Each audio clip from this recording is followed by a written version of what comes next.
Hit Kickin' Country, Z94, Wild Bill in the midday. Joining us is Warren Smith from World.mag. Warren, thank you so much for stopping by South Georgia today. It is my pleasure. I was raised in the other Georgia, the Atlanta area, so it's always great to see how the rest of the Peach State is operating. Well, thank you so much. You have a long-standing relationship with the Boy Scouts. We're going to talk a little bit about this latest vote that came out of Texas, changing the policy of the Boy Scouts to allow homosexual kids into the program. What has your relationship been with the Boy Scouts over the years? Well, I started in scouting when I was a Cub Scout. I was probably 8 or 9 years old at the time. In fact, for a period, of time, my father was even my Cub Master. Got involved in Boy Scouts whenever I was a little older, became an Eagle Scout, met my wife when we were both on staff at Philmont Scout Ranch in New Mexico. We've been married for 30 years since then and have raised 2 boys who are Eagle Scouts and 2 girls, one of whom served for 5 years on the staff of Philmont Scout Ranch. So, as you can see, I've had a long association with the Boy Scouts of America. Tell me a little bit about this decision from the 1,400 delegates. Are they representing the Boy Scouts on a local level, the ones that did vote to change this policy? Well, technically, the answer to that question is yes, though if you look at some of the data that's been coming out of the Boy Scouts, I would have to say that the answer to that question more philosophically may be no. Yes, in the sense that of the 1,400 representatives, about 900 of them are what is known as the key 3 leadership of the Scout Councils around the country. In other words, there are 290 local Boy Scout councils, and each Scout Council has 3 key leadership positions there within scouting called the key 3. So those people voted. 290 times 3 gets you up to about 850 people. So where did the other 500 come from? Well, one person was chosen per 5,000 registered scouts. Now, the problem is we don't know who those people are. No one knew who those people were other than the Boy Scouts senior leadership themselves, who chose those folks. And they voted, as you said, or suggested, I don't know if you mentioned the exact number, but they voted 60 to 40% to make this policy change to allow homosexual boys within the scouting movement. A survey of the scouts, of a broader coalition of scouts, in fact, about 200,000 people responded to an online survey, showed that the rank-and-file members of the Boy Scouts were almost exactly the opposite, that you could flip those numbers. They were 60 to 40% opposed to the policy change. So, again, while technically the 1,400 representatives did come from the membership, they didn't represent what the thinking of the rank-and-file members was. Now, the gay lobby, are they going to stop at just allowing kids into the Scouts, or are they going to demand that gay men lead the Boy Scouts? Well, I think that they're going to demand that gay leaders be allowed into the scouting movement as well. In fact, they've already pretty much said as much. The Scouting for Equality and a couple of other pro-homosexual groups have said that allowing gay boys into scout troops was, in their words, a step in the right direction, but wasn't nearly good enough. They didn't go nearly far enough. So this battle is far from over. And, of course, it becomes a war of attrition at some point, because now that the Scouts have made this decision to allow homosexual boys within scout troops, many conservatives are likely going to leave the movement, and that's just going to make it easier for the pro-homosexual forces to get what they want the next time they try. How many people do you predict are going to leave the Boy Scouts because of this decision? Well, that's a hard number to predict. I will tell you that the Boy Scouts themselves predicted that at least that up to, their number was up to 400,000 men and boys would leave the scouting movement as a result of this decision. Now, you've got to understand that that's probably about 2.9 million scouts nationwide right now. So, 400,000 represents more than 10% of the people involved in the scouting movement. I will tell you that if you look to Canada, which made a similar decision in the late 1990s, around 1998 or 99, They made a similar decision to allow both homosexual boys and homosexual leaders into the movement. They have lost about 60% of their membership since they made that decision about 14 years ago. That is a massive exodus from the Scouting Canada movement. If you look at the Girl Scouts of America and the Campfire Girls, those are two organizations here in the United States that have made similar decisions. Around 10 to 15 years ago, they have seen similar mass exoduses from both of those organizations. So while it's impossible to say exactly how many boys and men will leave the Scouting movement, if you look to these other similar organizations for any guide, you can be sure that it's going to be a lot. Warren, from my own personal experience in my radio career, I have helped promote causes such as the Girl Scouts, and I've actually talked to some of those troop leaders, and it just kind of blows my mind, number one, how much money actually goes to the corporate office from all their cookie sales. They get a small, tiny fraction. There's not a lot of money that stays within the actual Girl Scout troop on the local level. And one of the leaders that I talked to that was leading the Girl Scouts, her sentiments were, hey, we try to keep the corporate office out as much as possible. She pretty much said, quote, hey, the less they know, the better. And I'm kind of wondering if there are going to be a couple of scout troops around the country that plan on staying, and will that model work, just kind of ignoring the corporate office and continuing what they do on the local level and try to keep them out as much as possible?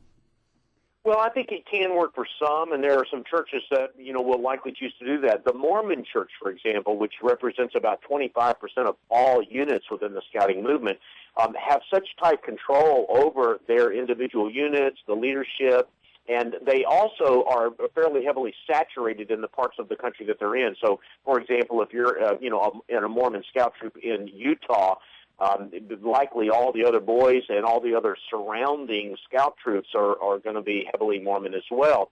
And they will be able to sort of insulate themselves from the national policies.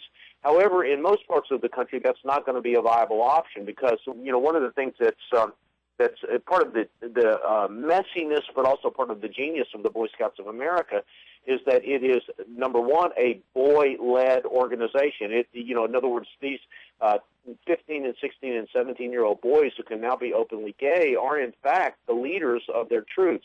The adult leaders are supposed to be coaches to the boy leaders. So it's going to be really impossible. If you're the parent of an 11 or a 12-year-old child, it's going to be really difficult for you to truly insulate your 11 or 12 or 13-year-old boy from homosexual leadership, because that homosexual leadership might be in the form of a 16 or a 17-year-old boy. Another part of the Boy Scouts that is interesting, unique, mostly a positive attribute, but in this case could be a negative, is that there are lots of regional and national opportunities for Boy Scouts. The Order of the Arrow, for example, which is a leadership program within the Boy Scouts. The National High Adventure bases like Philmont Scout Ranch. The National Jamboree, which is going to take place in West Virginia this summer. These are all areas where kids from around the country and leaders from around the country come together for a shared scouting experience. So even if you are standing strong in your local scout troop or your local scout district or council, you are going to be exposed to forces that you're not comfortable with and do not approve of if you participate in these national programs. And, of course, that's part of the beauty of being in scouting is that it is a national movement and you can participate in these programs. So it's going to pretty seriously restrict or inhibit one of the great virtues of the scouting movement. Tell me a little bit about faith-based organizations and how they're involved in the Boy Scouts, and what is their reaction going to be based on this decision right here, particularly the Southern Baptist Church and Convention? Well, I wrote the cover story for World magazine on this issue, and I talked to Frank Page, who is a former president of the Southern Baptist Convention. He's an Eagle Scout himself, and he has been leading the charge, if you will, in opposition to this policy change from the Southern Baptist Convention's point of view. And what Frank Page told me is that now that this resolution is passed and they will allow homosexual boys within scout troops, they're going to, he and others that he's aligned with, are going to introduce a series of resolutions to the Southern Baptist Convention, which is going to take place in mid-late May. I think mid to late June. so just a few weeks away. Those resolutions are not binding because the way the Southern Baptist Church operates is that the local church has autonomy. But they are taken very, very seriously by most churches within the Southern Baptist Convention.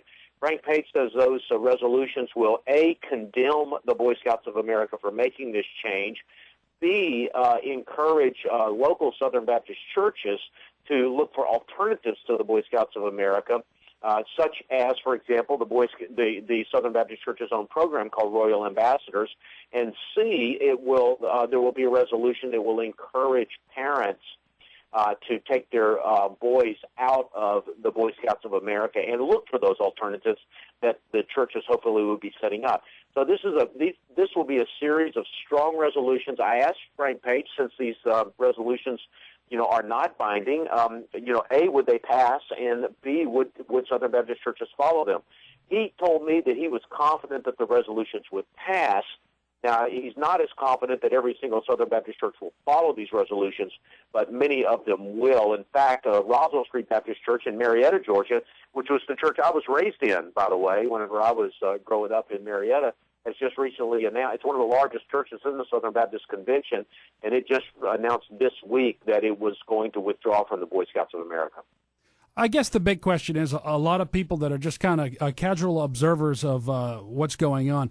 Why does the homosexual lobby want to infiltrate the Boy Scouts? Why can't they come up with their own private group? What is their strategy behind doing this?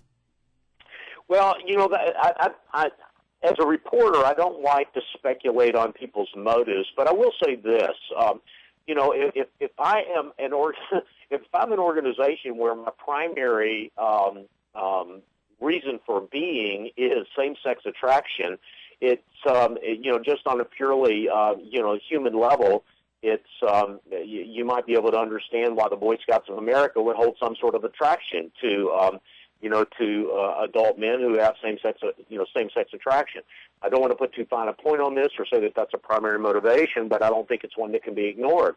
Number two, I think it's important that we realize that the Boy Scouts of America was fairly vulnerable to this kind of an attack from the pro-homosexual lobby.